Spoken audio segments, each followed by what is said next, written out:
خجسته باد 16 آذر ماه روز دانشجو. فرخنده باد انقلاب بزرگ خلق ایران بر ضد سیستم جور و جنایت، سیستم جهل و جنون، جمهوری اسلامی ایران. درود میفرستیم خدمت تمامی فعالین انقلابی. درود میفرستیم به همه دانشجویان. درود میفرستیم به همه بازاریان، کامیونداران، کارگران صنایع نفت و پتروشیمی. درود میفرستیم به انقلاب شکوهمند مردم ایران. در این 3 روز و در طی این نزدیک به 3 ماه گذشته، به راستی که عرصه را بر جمهوری اسلامی تنگ کردید و چنان رژیم مستأصل شده که دست به هر ابزاری میبرد و به هر دروغی متوسل می شود تا اینکه این انقلاب را وارونه گزارش دهد در عرصه بین الملل. خسته نباشید دلاوران. درود میفرستیم به همتتان. درود میفرستیم بر تمامی زندانیان سیاسی و گرامی می‌داریم یاد تمامی جانباختگان راه آزادی و برابری را. انقلاب ایران تنها انقلاب مردم ایران نیست. حرکتی شکوهمند است که تمام منطقه را دچار تحولی بنیادین خواهد کرد. بینندگان گرامی تلویزیون حزب کمونیست ایران، درودهای گرم و صمیمانه مرا پذیرا باشید. در ویژه برنامه دیگر از سلسله برنامه‌های زنده ما در مورد خیزش انقلابی مردم ایران در خدمت شما عزیزان هستیم. در ابتدای شروع برنامه رفیق اسد رستمی از رفیق اسد سلام عرض میکنم. سلام به شما و بینندگان عزیز شماله. اگه امکان داره ولوم را یه خود ببندید که من گزارشی ارائه بدید. سپاسگزارم.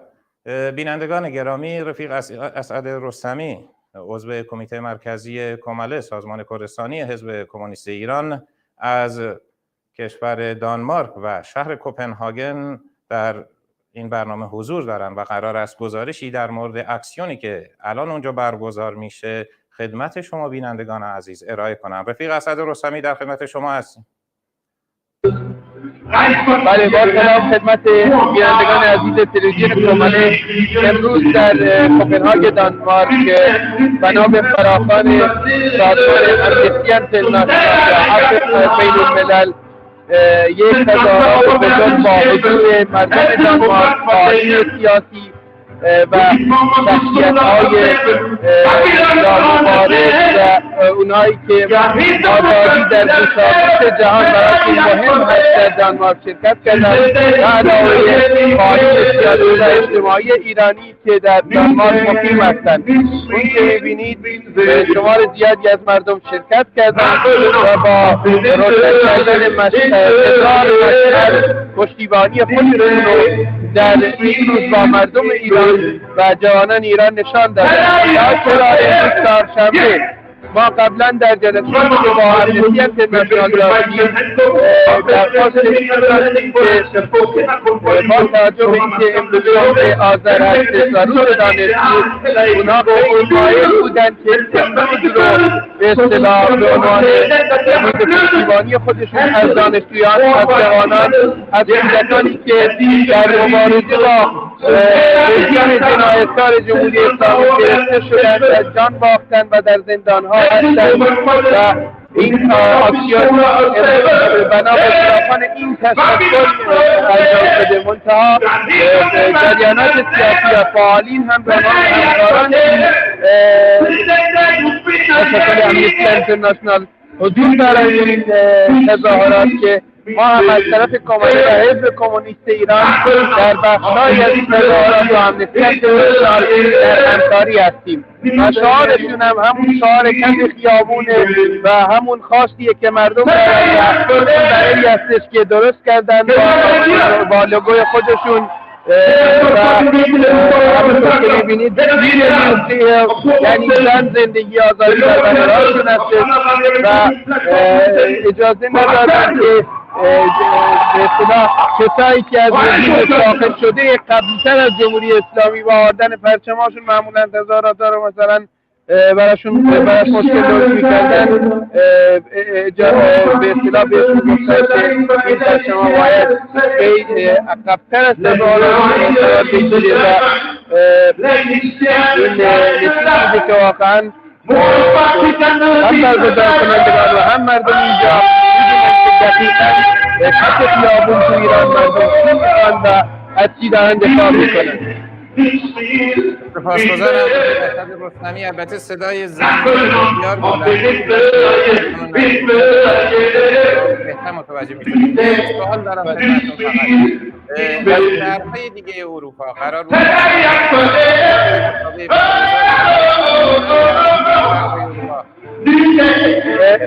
بله، من تا جایی که من خبر داشته باشم قرار روز شنبه اکثر کشورها و پشتیبانی از انقلاب مردم ایران باز هم اکسیون‌ها تظاهرات‌هایی برگزار بشه که به عنوان مثال در خود دانمارک در دو شهر بزرگ کوپنهاگ و یکی دیگر شهرهای دانمارک دو تظاهرات بزرگ برگزار بشه. در یکی از این تظاهرات‌ها ما به عنوان فراخوان دهندگان این تظاهرات که مختص از نادن روز دانشجو و از پشتیبانی از مبارزات مردم ایران است که روز شنبه ها تلاش خواهیم کرد که این تظاهرات رو از طریق تلویزیون کومله و حزب کمونیست ایران به اصطلاح سمع نظر بینندگان برسونیم و گزارش‌هایی رو برای شما ارسال کنیم. اون معلومه اینه که الان کف خیابان‌های مراکز بزرگ شهرهای اروپا شده کف خیابانی که پشتیبانی کنه از مبارزات برحق و انقلابی مردم ایران در سرتاسر کشور.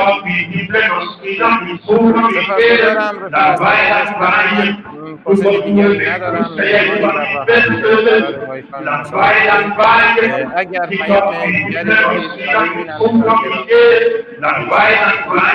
بله منم ندارم، همین که از کل ایرانیان خارج از کشور میخوام که توی خونه هاشون نشینن، بیان بیرون بیان کف خیابون. مردم تو جامعه ما جوونا، کودکا، بزرگسالان، مادران، پدر، مادر همه دارن تلاش میکنن این رژیم جنایتکار رو ثابت کنن. شما نه شرما رو بهونه کنید نه این چیز دیگه، بیاید با ما باشید، بیاید کنار ما و همه با هم جای مردم آزادیخواه و انقلابی ایران باشید و شما و بقیه همکاران هم در تلویزیون کومله میگم. با درود به شما. درود به شما. منم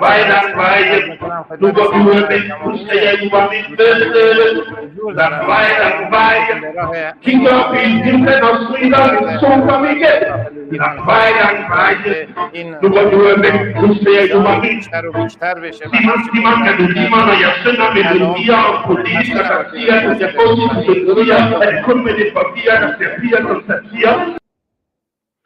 بینندگان گرامی تلویزیون حزب کمونیست ایران، کلیپ کوتاهی خواهیم دید، برمیگردیم خدمتتون.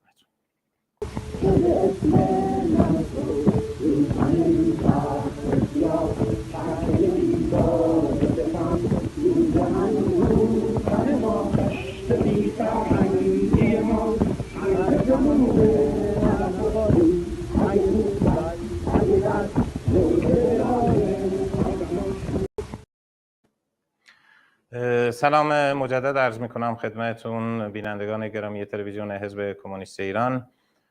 امروز همزمان با روز دانشجو یعنی 16 آذر ماه بسیاری از دانشگاه‌های کشور عرصه اعتصاب و حضور و تجمع دانشجویان مخصوصا در دانشگاه‌های بزرگ تهران، فردوسی، مشهد، تبریز و دیگر شهرهای ایران بود، هرچند که رژیم عملاً حصارکشی کرده بود در بعضی دانشگاه‌ها و حضور گسترده نیروهای امنیتی، لباس شخصی و بسیجی و حراست کاملاً مشهود بود. حتی در چندین دانشگاه هم حمله کردن به دانشجویان و چندین نفر طبق گزارشات بازداشت شدن مجددا و عده‌ای را هم ضرب و شتم کردن.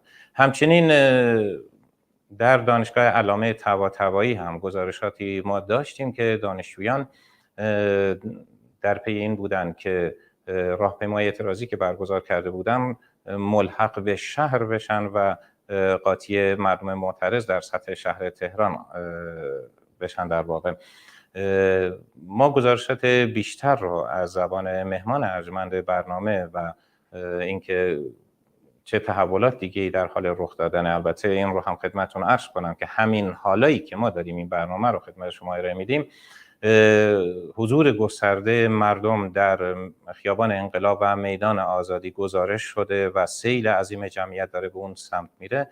ما در این رابطه بیشتر با مهمان گرامی برنامه صحبت خواهیم کرد. در این برنامه مهمان ارجمندی داریم به اسم بهرنگ زند از سیاتل آمریکا. رفیق بهرنگ سلام عرض میکنم خدمتتون.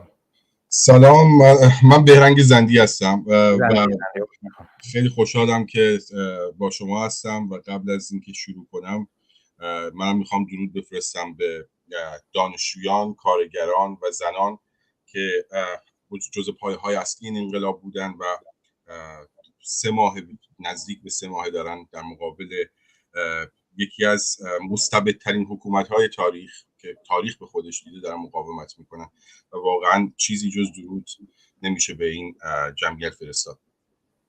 سپاسگزارم رفیق بهرنگ عزیز.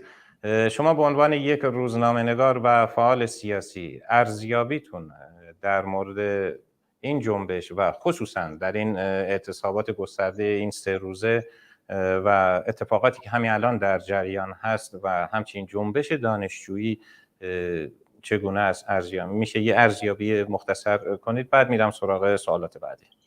حتما. من فکر میکنم که یک چند تا مقوله رو من جز بدیهیات میدونم، حداقل برای من بدیهیه و برای خیلی‌ها، و میخوام سر این نقاط تاکید کنم بیشتر. ما در یک دوران انقلابی به سر میبریم، یعنی یک انقلابی در حال رخ دادنه و من روی این واژه انقلاب تاکید میکنم که این با رژیم چنج فرق میکنه، این با تغییر سیاسی فرق میکنه و همین دلیل در شکلش خیلی یک دوری طولانی و یک مسیر طولانی رو قراره طی بکنه. قرار نیست که سر ضرب و کوتاه اتفاق بیفته. حالا دلایلش هم میگم که صحبت‌های بعدیم که چرا این مسیر یک مسیر طولانی اگر انقلابی است.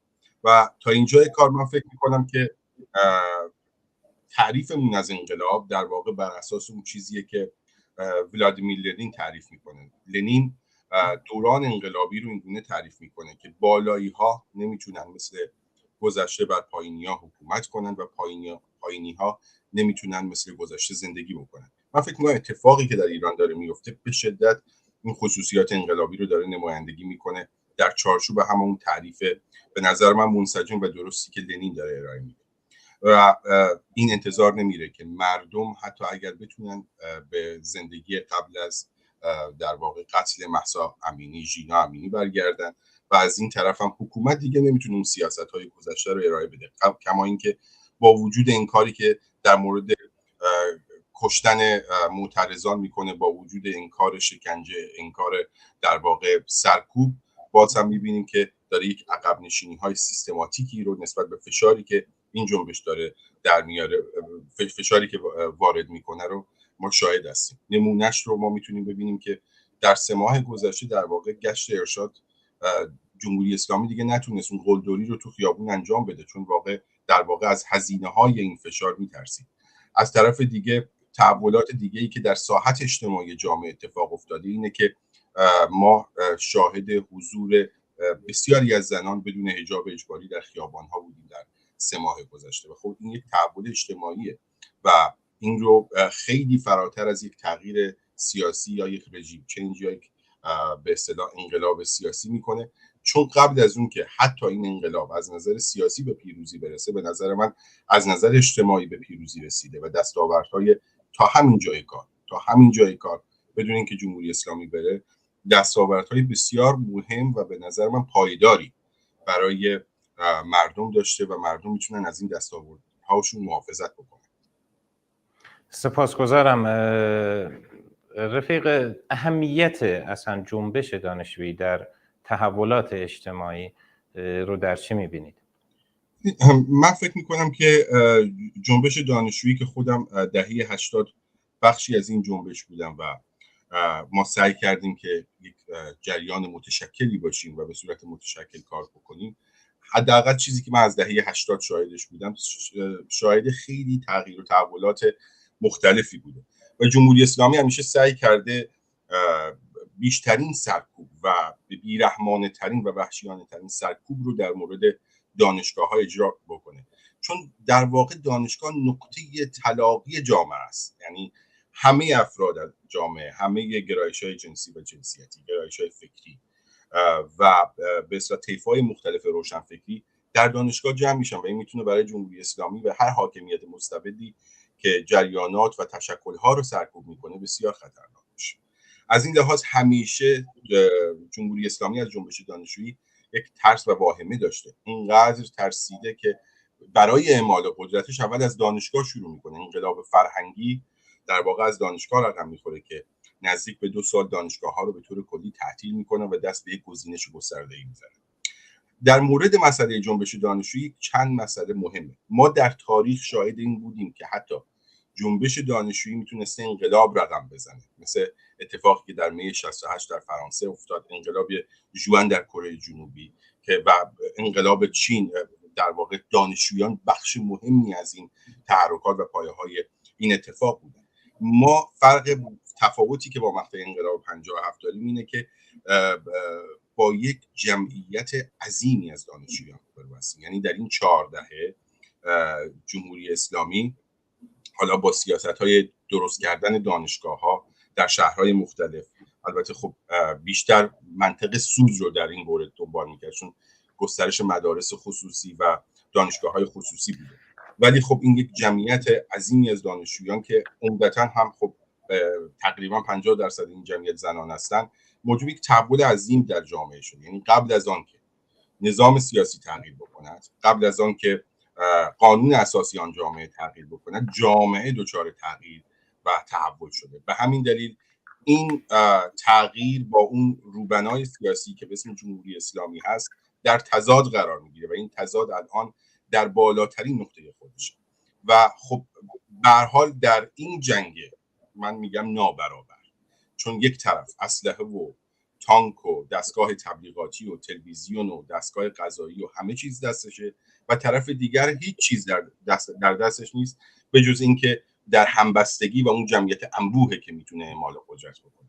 و همین دلیل در این جنگ نابرابر من فکر میکنم که یکی از پایه‌های مهم این انقلاب، یعنی اگر این انقلاب به پیروزی برسه، یکی از مکانهای مهمی که ما شاهد این تغییر و تحولات خواهیم بود دانشگاه‌ها هستن و فکر میکنم که 3 ماه بیشتر دانشگاه‌ها عدم حضور در دانشگاه، یعنی شما فکرشو بکنید دانشگاه الان در اعتصابه، دانشگاه‌های بسیاری در اعتصاب هستن. حالا من لیست دانشگاه کردستان از این لیست میگیرم چون که اساتید و دانشجویان و کارکنان در دانشگاه کردستان با هم دیگه در اعتصاب بودن و این خیلی ویژگی این اعتصاب رو با دانشگاه‌های تهران و دانشگاه‌های دیگه متفاوت می‌کنه. ولی من فکر می‌کنم اعتصاب دانشجویی و جنبش دانشجویی زمانی قوام میگیره که بتونن یک با اساتید وارد گفتگو بشن و بگن که شما هم بخشی از این دانشگاهید و باید کلاس‌های درس رو همزمان با دانشجویان ترک بکنید. کارکنان دانشگاه عظیم شامل کارگران، بخش خدماتی و کارکنان زیادیه، اینها هم باید به دانشجوها بپیوندن. یعنی ما همزمان در دانشگاه تلاقی 3 تا جنبش داریم: جنبش زنان، جنبش دانشجویی و جنبش کارگری. میتونن یک دانشگاه رو به تعطیلی بکشونن تا زمانی که این 3 طیف که در دانشگاه هستن در مشارکت با هم اعتصاب عمومی را نندازن و دانشگاه رو به تعطیلی نکشونن. من فکر میکنم که نمیشه انتظار داشت که این هزینه رو فقط دانشجویان با خودشون هم بکنن، چون با تهدید، فشار، اخراج و محرومیت از تحصیل روبرو میشن. برای پایین آوردن این هزینه ها من فکر میکنم که اعتصاب عمومی در دانشگاه زمانی شکل میگیره که این 3 بخش هم همزمان با هم در اعتصاب باشه، مثل اتفاقی که به اصطلاح در مقطع سال 57 در دانشگاه‌ها اتفاق افتاد، یعنی دانشگاه ها در اعتصاب فرو رفت. بنابراین اون چیزی که ما میبینیم الان به عنوان جنبش دانشجویی در میدانه تنهاست، یعنی هم از طرف اساتید اون پشتیبانی و حمایت لازم رو نگرفته و هم از طرف کارکنان دانشگاه اون حمایت رو نگرفته. بنابراین تا زمانی که این سه تا دیگه به هم گره نخورن این اتفاق نخواهد افتاد. من یه چیز پایانی هم اضافه بکنم به این بخش از صحبت. ببینید من فکر میکنم که دانشگاه میتونه کارکنان و اساتید رو تحت تاثیر قرار بده، همونطوری که در کردستان این تأثیر پذیری صورت گرفت. در دانشگاه کردستان در روزهای اول فقط دانشجویان در صحنه بودن، حتی بعضی از اساتید میرفتن سر کلاس حاضر میشدن و با کلاس‌های خالی روبرو میشدن، ولی دیدن نمیتونن این به این روند ادامه بدن و اساتید هم پیوستن. من فکر میکنم که امیدوارم پایداری حضور دانشجویان و اعتصابشون بتونه اساتید و بخش مهمی از دانشگاه رو با خودش همراه کنه. سپاسگزارم. ما هم امیدواریم. رفیق بهرنگ، من از بحث‌های شما این گونه فهمیدم که جنبش دانشجویی برای اینکه هرچه بیشتر توده‌ای‌تر بشه، یعنی نیاز داره که پیوند بخوره با جنبش‌های زنان، جنبش کارگری، معلمان. الان ما جنبش‌های بسیاری داریم در عرصه جامعه، مثل مالباختگان، مثل بازنشستگان، همه اینا هست و ما میبینیم در شعارهایی که دانشجویان میدن، مثلا میگن فرزند کارگرانیم، ما تنهاشون نمیذاریم، یا شعارهای از این قبیل. برای اینکه بیشتر توده‌ای بشه، فراتر از شعار پیش بریم، دانشجویان باید چه کار بکنن؟ اون پراتیکی که باید انجام بدن در عمل که اثر ملموس داشته باشه، از نظر شما چی هست با توجه به تجربیاتی که در دانشگاه هم داشتید؟ ببین من فکر میکنم که تاکتیک ها و تاکتیک هایی که یک جنبش به کار میبره بر اساس تشخیص اون مکانه و بر اساس اون زمان، بر اساس به اصطلاح اینه که چقدر نیرو و قدرت مادی برای این تغییر داره. به نظر من در دانشگاه این نیرو و قدرت مادی به طور، حالا نمیگم بی حد و هست، ولی به طور بسیار قدرتمندی در اختیار دانشجویان هست و میتونن ازش استفاده بکنن.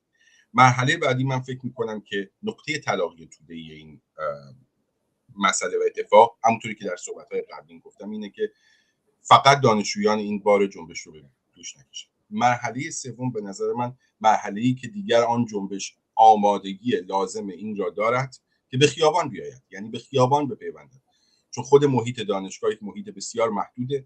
وقتی که شما کلاس‌ها رو درس رو تعطیل کردید، وقتی که کارکنان دانشگاه سر کار حاضر نمیشن، وقتی اساتید سر کلاس حاضر نمیشن، خب دانشگاه جز یه مکان و بتون و سیمان چیز دیگه ای نیست. اونجاست که دیگه در واقع اون نیروی مادی قدرتمند و لازم برای دانشجویان، برای دانشگاه فراهم میشه که به مردمی که در خیابان هستن، به کارگرانی که در اعتصاب هستن بپیوندن. این اتفاق الان نمیفته. من فکر میکنم امید واهی دادن به جنبش میتونه یک جنبش رو سرخورده بکنه. وقتی ما نتونیم این پروژکتور رو بندازیم رو واقعیتی که داره اتفاق میفته. تا اینجای کار فکر میکنم خیلی فراتبقاتیه، زیاد طبقاتی نیست اتفاق جنبش زن زندگی آزادی، چون تمامی طیف‌های جامعه رو در بر میگیره. این اتفاق بزرگ و عظیم اجتماعی که در واقع طیف گسترده‌ای از مردم رو با خودش درگیر کرده، زمانی به نظر من میتونه به اون پیروزی نزدیک بشه که بسیاری از این موانع کنار گذاشته بشه. این موانع وجود داره و به نظر من جنبش‌ها باید تلاش بکنن که این موانع رو از سر راه بردارن، هرچند که واقعا کار بسیار سختی است. شما در مقابل گلوله، در مقابل شکنجه، در مقابل تهدید به تجاوز بتونین انقلاب عظیم رو به پیروزی برسونید. و این رو اضافه بکنم، انقلاباتی که زود به نتیجه میرسن به معمولاً همان خوره نشده مویز میشن. اونطوری یه مثال بهتریه. خیلی از انقلاباتی که در تاریخ، به خصوص انقلابات بهار عربی رو ما مثالهای دم دستی و نزدیک، خیلی دور نریم، انقلابایی که خیلی روندشون سریع بود، سریع اتفاق افتاد، حتی خود اون جامعه، حتی اون افرادی که در اون جنبش بودن متوجه نشدن چه اتفاقی افتاد. در عرض 3 هفته انقلابی که قرار بود مثلا در مصر به سرنگونی مبارک ختم بشه، یه ارتجاع جدیدی به اسم اخوان المسلمین تولید کرد که ارتش مداخله میکنه و یک دیکتاتوری استبداد جدید وجود میاد. و از طرف دیگه انقلاب‌هایی هم دیدیم که طولانی بوده ولی موجب شکل‌گیری یک نظام‌های پایدارتر، ساستینبل‌تر و نظام‌هایی شده که عموماً تغییرات بعدی رو به سمت استبداد یا به سمت حکومت فردی سخت‌تر کرده. یعنی دستاوردهای انقلاب ماندگار شده و پایدار شده. تحولی که در ایران اتفاق میفته از این جهت بسیار مثبته، چون یک، برخلاف انقلاب‌های کلاسیک قبلی رهبری فردی نداره، موومنت سنتریکه، یعنی جنبش‌ها هستن که لید این انقلاب رو بر عهده دارن و این انقلاب رو به پیش میبرن. مسئله بعدی که خصوصیت مهم انقلاب اینه که خیلی سریع داره به نتیجه نمیرسه، به رژیم چنج مورد مطلوب غرب، مطلوب اسرائیل، مطلوب آمریکا نمیرسه. چون به این نقطه نمیرسه، بنابراین هر چقدر داره جلوتر میره، با توجه به اینکه مردم تجربه‌ای از کار متشکل، کار مدنی ندارن، نباید تمام ایران رو به نظر من با خصوصیتی که در کردستان جاری است مقایسه کرد. در شهرهای مذهبی‌تر در ایران، در شهرهای محافظه‌کارتر، جز مساجد مردم مکانی نداشتن که برن اونجا جمع بشن. بنابراین من فکر می‌کنم که در مرحله دوم اگر این انقلاب قرار است به پیش برود، هر چقدر این آزمون و خطاها، فراخوان‌های 3 روزه‌ای که میدن، این یک نوع تمرینه به نظر من در راه این که چگونه این اعمال قدرت صورت بگیره. مرحله آخر من فکر می‌کنم مرحله‌ای که این جنبش‌هایی که صحبت کردیم در اعتصاب هستن، در ذوباهن، در دانشگاه، در معلمانن. در مورد معلمان هم میخوام صحبت بکنم. اینها میتونن به هم بپیوندن و در خیابان جمع بشن و خیابان‌ها را اشغال بکنن، خیابان‌هایی که در واقع متعلق به مردم. در مورد معلمان متاسفانه تشکل فرهنگی معلمان با وجود اعمال فشار و به اصطلاح سرکوبی که شاهدش بودیم از سالهای قبل، دستگیری گسترده به اصطلاح فعالان صنفی معلمان و معلمان، ولی اون مشارکت و به هم پیوستگی دانش آموزان و معلمان رو ما ندیدیم. اتفاقی که در روزهای اول، در هفته‌های اول ما شاهد سیل ورود دانش آموزان به خیابان‌ها بودیم، ولی خیلی از گزارش‌ها رو دیدیم که معلمان و مدیران مدرسه متاسفانه بخشی از معلمان با دستگاه‌های سرکوب همکاری کردند و دانش آموزان رو هم به دستگاه‌های سرکوب تحویل دادن.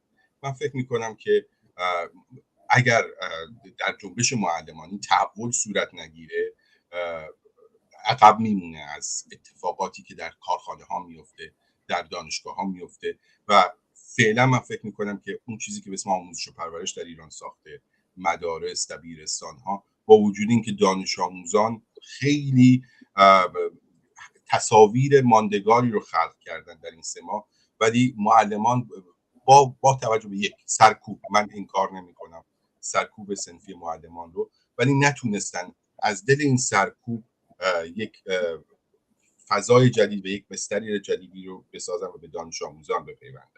برخلاف انقلاب 57 که معلمان پیشرو می‌شدن و جلو می‌افتادن و معمولاً خیلی از معلمان روشنفکر و معلمانی داشتیم که با وضعیت مشخص مخالف بودن.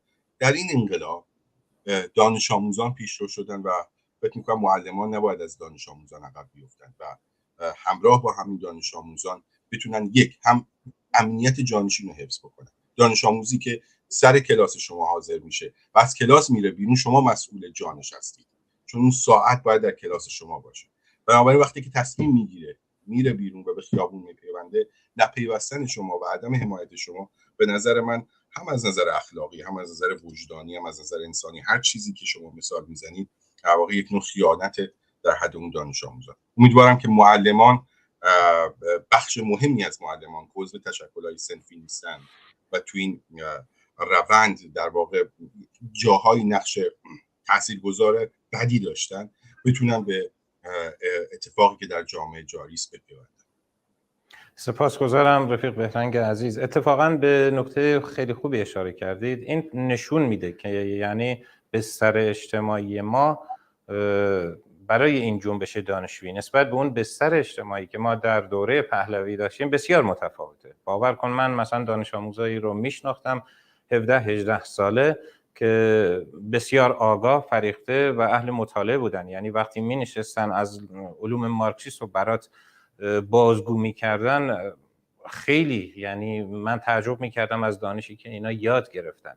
و جلوترن، احساس میکنم جلوترن. بعد از غیر از این مسئله دیگه ای که هست، ما قبل از انقلاب شاید طبق آماری که ارائه شده البته 30 تا 35% سطح جامعه باسواد بودن، اما بعد از انقلاب همون گونه که اشاره کردی با گسترش مدارس و همچنین دانشگاه‌ها، ما علاوه بر دانشگاه‌های دولتی دانشگاه‌های آزاد هم باور کنید در بسیاری از حتی مثلا شهرستان‌های کوچیک هم شعبه دارن اینا، یا غیر انتفاعی‌ها به همین ترتیب جمعیت عظیمی از دانشجو رو به خودشون اختصاص دارن. خب قطعاً تو اون محیط چون هر چقدر رژیم دخالت کنه باز هم یه محیط علمیه، یعنی خود به خود جوی که اونجا داره دانشجو رو به سمتی میبره که وارد مسائلی بشه، وارد حیطه‌هایی بشه که پیشتر در زندگی شاید هیچ وقت وارد نشده بود. شما این تفاوت رو چگونه میبینید؟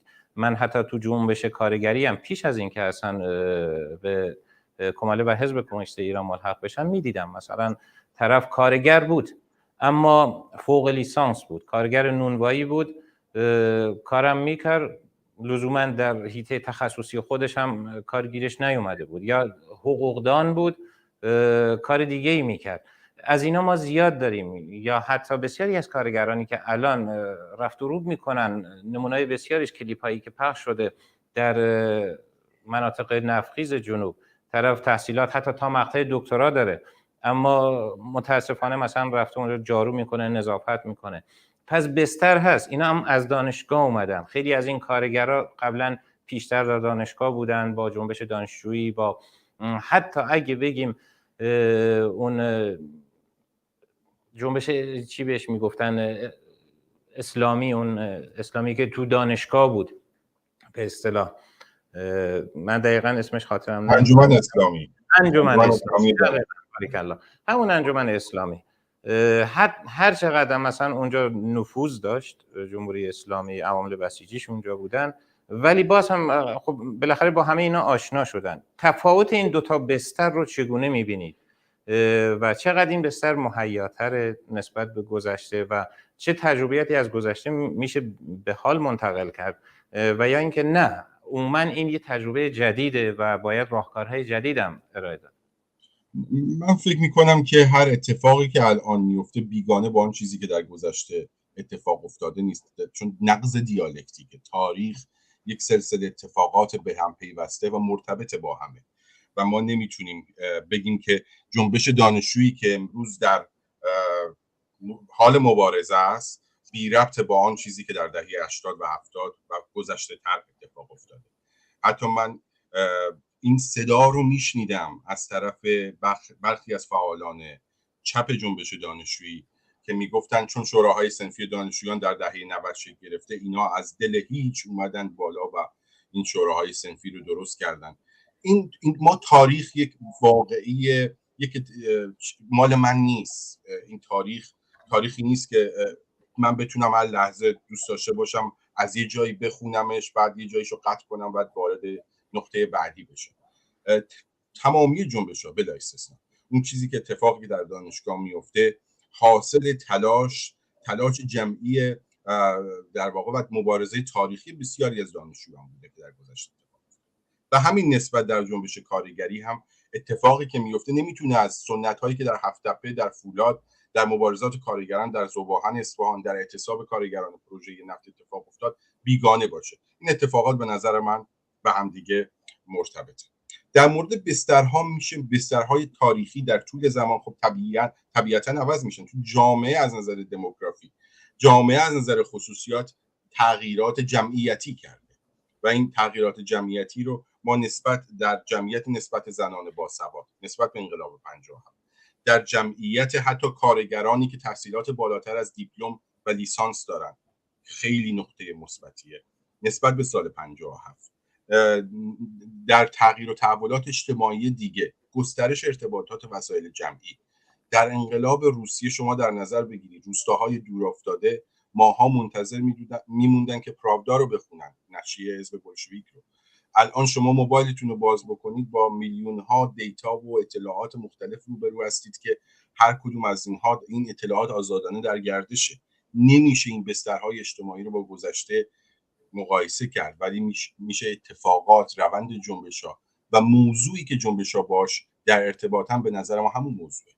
جامعه ایران در سال 57 در برابر استبداد، در برابر نابرابری و شکاف طبقاتی، در برابر یک بی‌حقوقی و استثمار کارگران و خیلی از مسائل دیگه انقلاب کرد. ولی موضوع انقلاب باز هم همون موضوعه، یعنی مبارزه با حکومت فردی، مبارزه با استبداد، مبارزه با استثمار و خیلی از مسائل دیگه. بنابراین من فکر میکنم بسترها عوض شده، موضوع همچنان یکسان باقی مونده، چون حکومت ضد انقلابی که بعد از انقلاب 57 سر کار اومد در واقع انقلاب حکومتی بود برای سرکوب انقلاب و انقلاب 1401 به نوعی ادامه کارهایی است که انقلاب 57 نکرد یا نتونست بکنه یا سرکوبش کردن. بنابراین یک پیوستگی بسیار مهم و تاریخی با همدیگه دارن. نمیشه این تصویر رو پاک کرد. نمیشه مثل تلویزیون من و تو اومد گفت که این شورش 57 بود. نمیشه این تاریخ رو دل بخواهی خون و به نفع خود خون.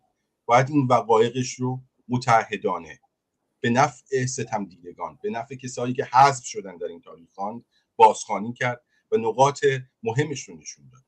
انقلاب 1401 انقلابی است که بر شانه‌های انقلاب 57 دارد رشد می‌کند و نمو پیدا می‌کند. انقلابیه که کانتنتش، موضوعش، محتواش خیلی جاها شبیه همون محتوایی که انقلاب 57 داشت. با این مراتب به نظر من یک مفاهیم بسیار نوین و جدیدی وارد انقلاب 1401 شده. چون اگر مثل انقلاب 57 اتفاق بیفته به یک نتیجه مشابهی ممکنه ختم بشه. این مفاهیم جدید من فکر می‌کنم که در بستر شعار این انقلاب نهفته است: زن، زندگی، آزادی.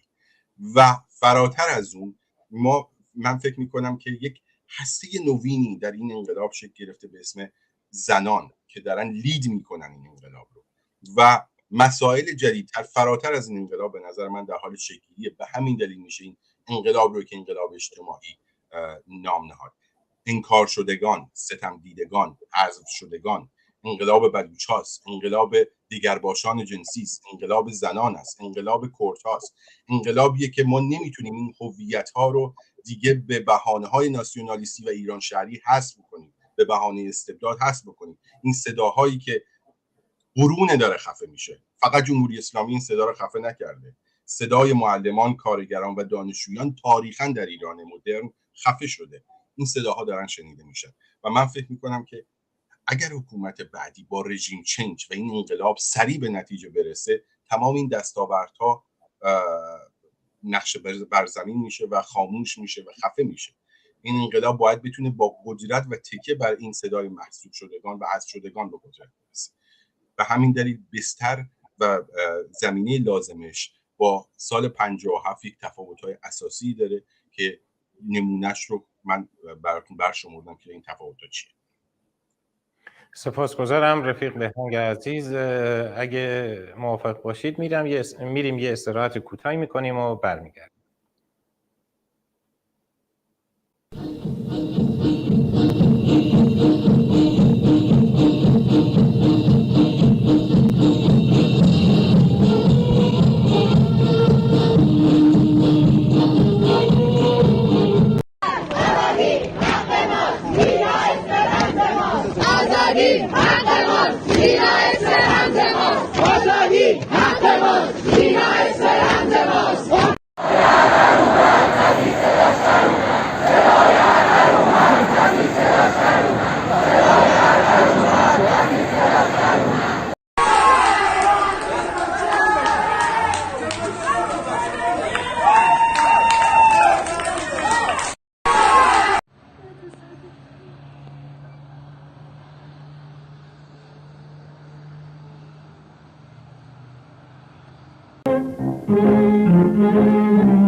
عرض خسته نباشته مجدد خدمت شما بینندگان گرامی تلویزیون حزب کمونیست ایران و همینطور رفیق بهرنگ عزیز خسته نباشید مجدد عرض میکنم خدمتتون.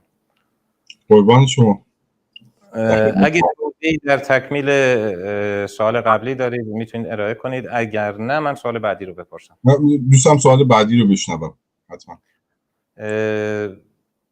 شما اشاره کردید به جنبش دانشجویی در کره جنوبی و چین و جاهای دیگه. چگونه میتوانیم از تجربیات جنبش‌های دانشجویی در دیگر کشورها هم استفاده کنیم یا دانشجویان ما چگونه میتونن ازش استفاده کنن؟ اصلا میشه نمیشه با توجه به تفاوت‌هایی که از لحاظ سیستم حکومت و وضعیتی که هست میشه ازش بهره برد، سود جست؟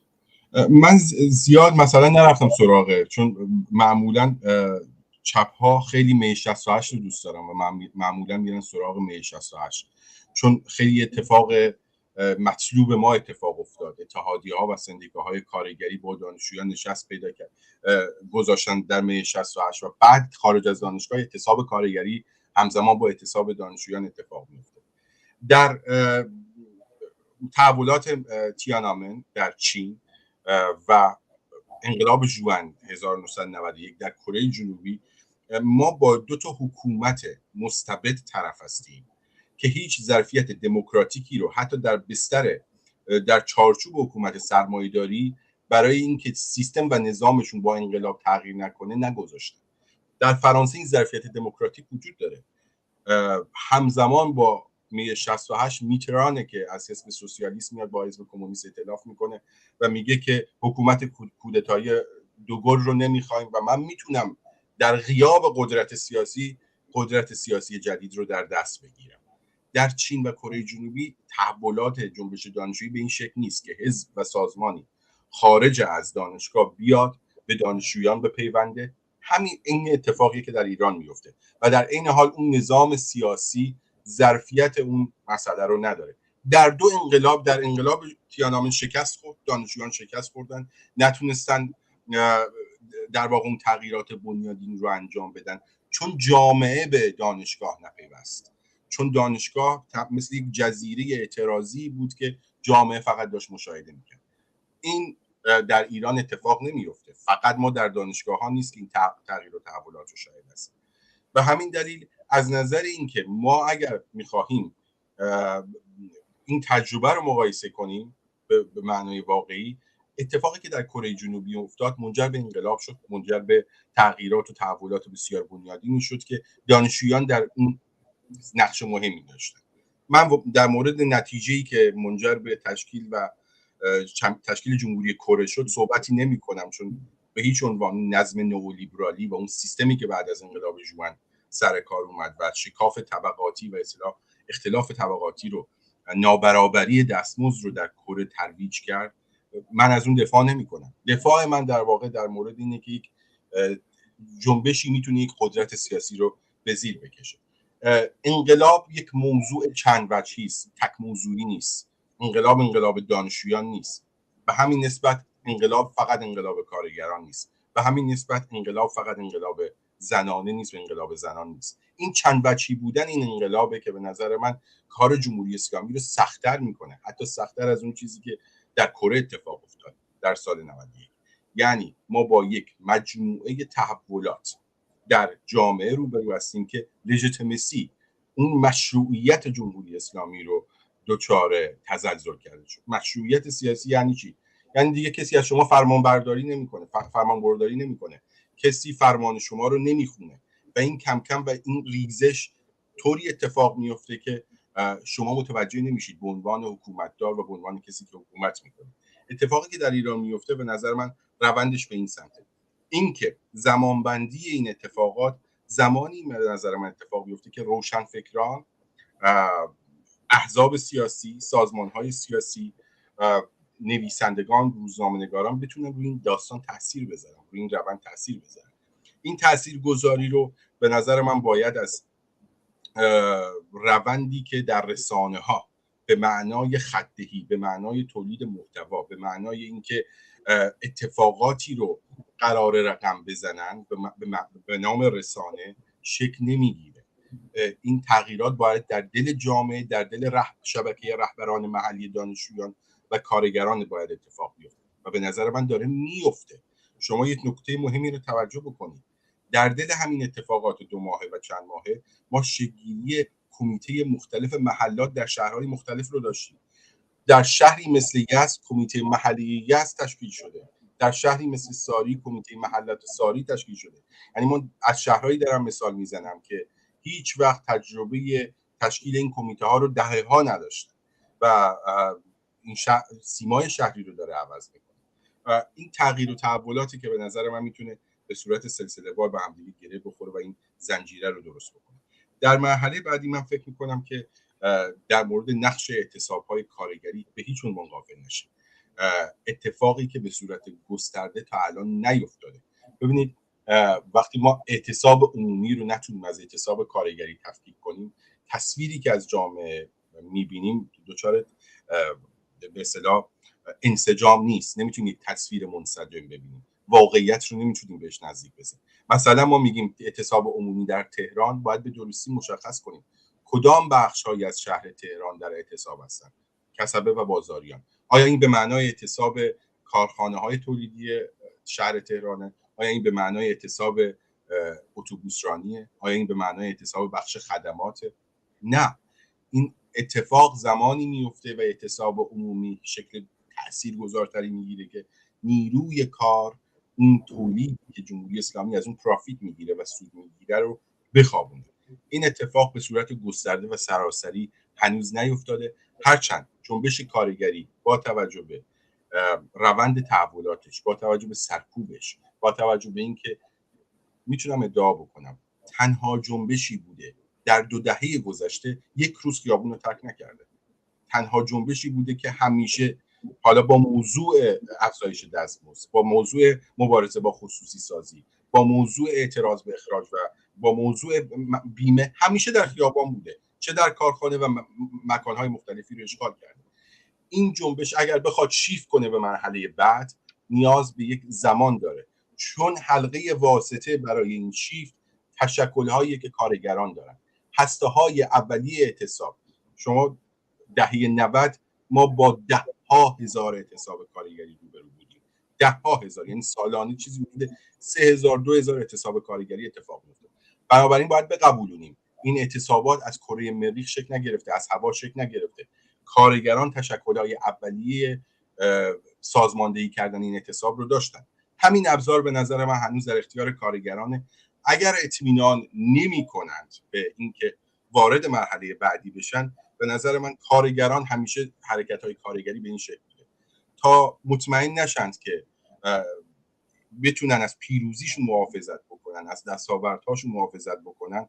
به نظر من معمولا ریسک نمی‌کنن، چون محیط تولیدی و محیط خدماتی و معادلات متفاوت و پیچیده‌تری با جامعه داره. شما در جامعه به عنوان دانشجو خیلی آزادتر میتونید اعتراض بکنید در جای خط تولیدی که این اتفاق خیلی سخت‌تر اتفاق میفته.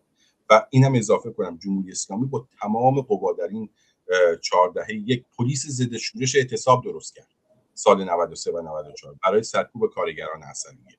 یعنی تنها کشوری در جهان که پلیس مخصوص ضد اعتصاب و سرکوب اعتصاب داره و اینا آموزش دیدن.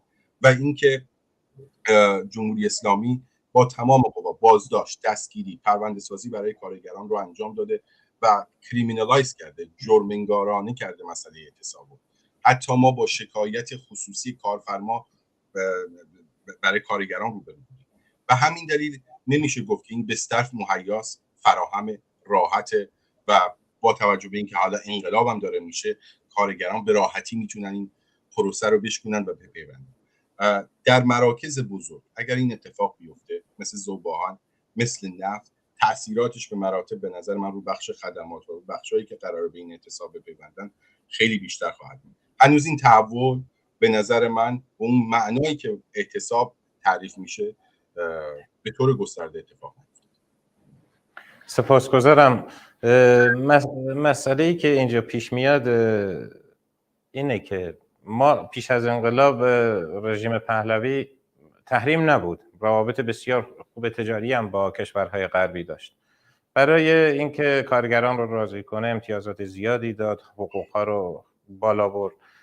اما جمهوری اسلامی از این ظرفیت خالیه، یعنی تحریم ها واقعا روش اثر گذاشته. بسیاری از صنایع تعطیل شدن در طی 10-15 سال گذشته، خیلی کارگرها بیکار شدن و اخبارم که دنبال میکنیم یا سیاست های خود رژیم هم که دنبال میکنیم، هیچ نشانه ای از این که بره به سمت این که برجامی امضا بشه، گشایش اقتصادی امضا بشه، اجرا بشه، یا اینکه این مسئله‌ای که به نام FATF عنوان میشه کاری بکنه که مبادلات تجاری و سهل شدن سرمایه گذاری در ایران اجرا بشه. اینا رو نمیبینیم و رژیم هم به نظر من مشکل داره در این حوزه. شما اینو چگونه ارزیابی میکنید غیر از سرکوبش که همون گونه که اشاره کردید بسیار مدرن‌تر از بسیاری کشورهای دیگه داره شدیدتر هم اجرا میکنه؟ چگونه ارزیابی میکنین رژیم به چه راهکارهایی دیگه میتونه متوسل بشه که جنبش کارگری را منحرف کنه یا اجازه نده که گسترش پیدا کنه؟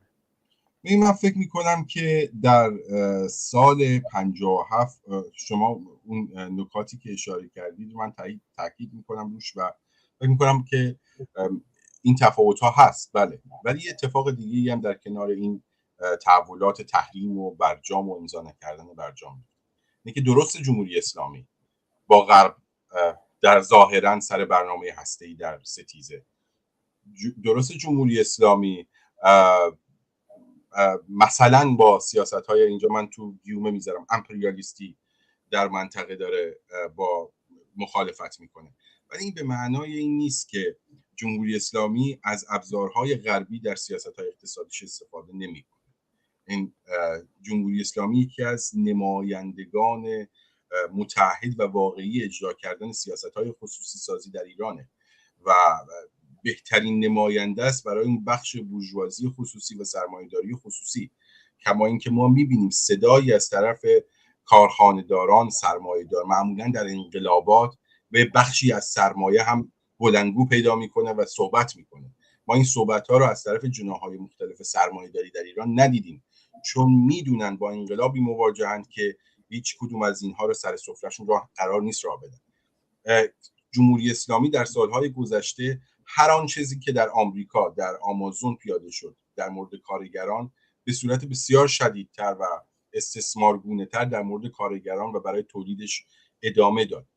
من فکر می‌کنم که در بخش تولید و صنعت با یک طیف گسترده‌ای از مراکز تولیدی و صنعتی روبرو هستیم که برخلاف گزارشات با این FATF و برجام و مسائل هسته‌ای دچار مشکل نشدن. هنوز پتروشیمی هایی که در ایران فعال هستند با کارگران پروژه‌ای کار میکنن یکی از بزرگترین است، یا اول یا دوم همیشه در سالهای مختلف تولید کنندگان محصولات پتروشیمی در خاورمیانه و یا حتی در جهان. خب این با دست کارگرانی تولید میشه که همین الان دارن کار میکنن و این بخش مهمی از GDP رو برای جمهوری اسلامی، یعنی اون تولید ناخالص داخلی رو میسازه. نمیشه این رو انکار کرد. مرحله بعدی در واقع بخش بزرگی از صنعت خودروسازیه. هنوز خودروهایی که فروش نرفته میلیون ها نفر میرن ثبت نام میکنن که صاحب خودرو بشن. پس این یعنی کارخانه خودروسازی با وجود فشار تحریم، با وجود فشارهای بسیاری کار میکنه. ما با یک اقتصاد کاملا ورشکسته مثل ونزوئلا طرف نیستیم که دستمال توالت هم نبود که مردم تهیه بکنن. ما با اسکرسیتی یا کمبودی که در قحطی روبرو نیستیم، اتفاقا فراوانی وجود داره. مسئله اینه که وقتی که من میگم از سیاست‌های غرب تبعیت میکنه اینجاست. با سیاست قطره‌چکانی نئولیبرالی هر آن چیزی که در ایران حاصل دسترنج کارگران است تولید میشود به خودشان داده نمیشه. اینها رو قطره قطره داره جمهوری اسلامی به جامعه میده و به جامعه برمیگردونه. به این سیاست قطره‌چکانی که تا الان جمهوری اسلامی در پیش گرفته فقط یک مسئله به اصطلاح مالی نبوده، بلکه همراه با تولید و بخش خدمات بوده. فکر میکنم ما با یک اقتصاد درست یک تورم 70% هست، درست بسیاری از قسمت‌های تولید و صنعت دچار ورشکستگی شدن، این گزینه‌ها رو نمیشه انکار کرد. ولی در کنار این یک تصویری از تولید هم هست در اون جامعه که اون تولید نخوابیده. در نفت داره اتفاق میفته، در پتروشیمی داره اتفاق میفته، در بخش خدمات داره اتفاق میفته. یک اعتصابی که بتونه جمهوری اسلامی رو دچار یک مشکلی بکنه که به اصطلاح 2 هفته‌ای و 3 هفته‌ای کارش رو تموم بکنه، اعتصابی است که تمام این خدمات تولیدی و بخش‌های خدماتی بتونن با هم دیگه این اعتصاب رو به پیش ببرن. و روند خشونت رو در انقلاب اعتصابات هستن که متوقف میکنن، وگرنه تغییرات انقلابی خیلی خونبارتر و خشونتبارتر خواهد بود. اعتصابات هستند که این ترمز استبداد رو، این ترمز دستگاه سرکوب رو میکشن و اون رو به عقب نشینی وادار میکنه. مثل ما دیگه مثالی بهتر از انقلاب 57 نداریم که از آبان ماه اعتصاب پالایشگاه آبادان شروع میشه و این اعتصابی که در پالایشگاه آبادان شروع میشه منجر به یک اعتصاب سراسری در صنعت نفت میشه، منجر به یک اعتصاب عمومی سیاسی در شهرها میشه. به نظر من مراکز بزرگ صنعتی در این شرایط مسئولن، کارگرانشون مسئولن. این انقلاب، این حرف آخرم من بزنم، این انقلابی است که مشارکت همگانی و همه را میخواهد و کسانی که در این روند همگانی مشارکت میکنن به نظر من نباید انتظار این رو داشته باشند که در فردای انقلاب این مشارکت هم برای اونها در جامعه تضمین بشه، چون در زمانی که واقعا مردم به این همبستگی و این مشارکت نیاز داشتن پشت مردم رو خالی کردن. این اتفاق باید بیفته تا زمانی که مراکز بزرگ و صنعتی برنامه وجود نداشته باشه، خواسته ها وجود نداشته باشه، این روند رو خشونتبارتر و دست دستگاه سرکوب رو برای سرکوب بیشتر خواهد کرد.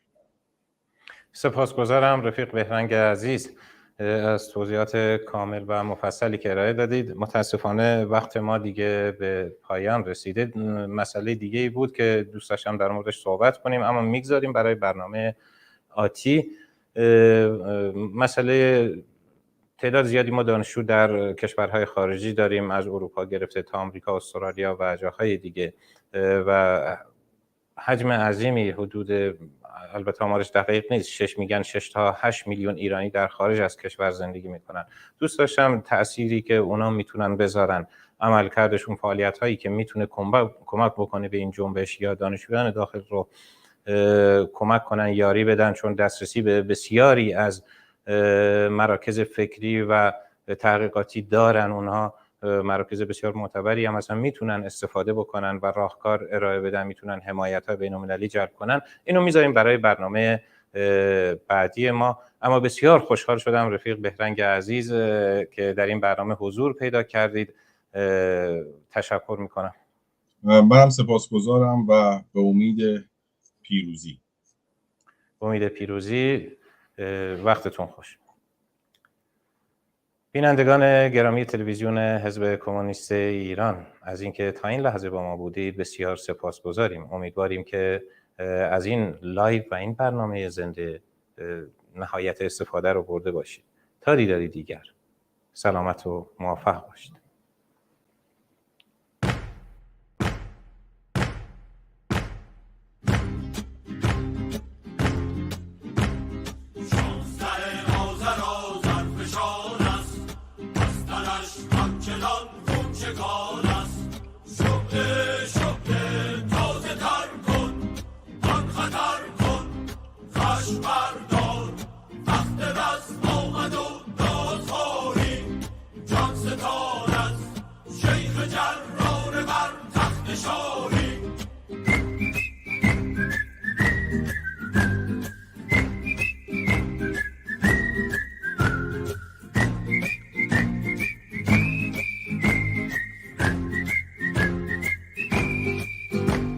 شب نباید همراهان دست ما